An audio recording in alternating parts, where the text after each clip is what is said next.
ప్లాట్ల విక్రయం పేరుతో ఓ రియల్ ఎస్టేట్ సంస్థ భారీ మోసానికి తెరలేపింది. రాజమండ్రిలో అతి తక్కువ ధరకే ప్లాట్లు అంటూ రాకీ అవెన్యూస్ రియల్ ఎస్టేట్ పలువురిని నమ్మించింది. కోట్లాది రూపాయలు వసూలు చేసి రాకీ 130 మందికి కుచ్చుటోపు పెట్టింది. అది 30, 10, 23 స్పందనలు మీరు అడగాలి, మరి తీసుకోవాలి కదా, అంత దగ్గర అడగాలి ముందు మీ దగ్గర స్టార్ట్.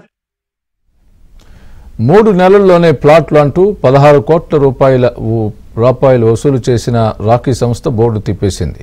ఫ్రీ బుకింగ్ ఆఫర్ కింద పూర్తి స్థాయిలో నగదు వసూలు చేసిన రాకీ యజమాని రామయ్య వేణు పరారయ్యారు. రాజమండ్రి కలెక్టరేట్లో రాజానగరం పోలీస్ స్టేషన్లో ఫిర్యాదు చేసినా ఫలితం లేకపోయిందని బాధితులు గగ్గోలు పెడుతున్నారు.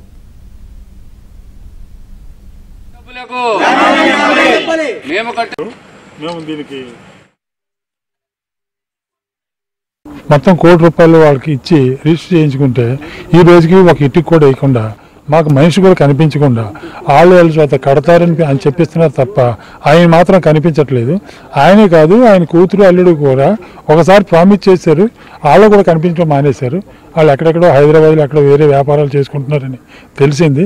మేము అక్కడికి వెళ్ళినా సరే సీసీటీవీలో చూసి మమ్మల్ని ఎలా చేయట్లేదు అక్కడ కూడా. ఆ విధంగా మేము నష్టపోయాం. గవర్నమెంట్ స్పందించి మాకు న్యాయం చేస్తారని కోరుతున్నాను. ఫెయిల్యూర్ క్యాండిడేట్ అయినటువంటి మన రామయ్య వేణు గారి మీద చట్టపరమైన యాక్షన్ తీసుకుంటూ ఎవరైతే బాధితులు నష్టపోయారో వాళ్ళందరికీ న్యాయం చేయాలని చెప్పేసి మీ ద్వారా ప్రభుత్వానికి తెలియజేస్తున్నాను.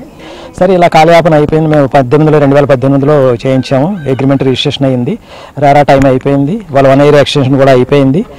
మేము ఇక్కడ లోకల్ ఆఫీసులో కలిస్తే వాళ్ళ అమ్మాయి గాడులు ఏమన్నారంటే, మీకు రెంట్ పే చేస్తామండి, లెటర్ పెట్టండి అని అన్నాడు.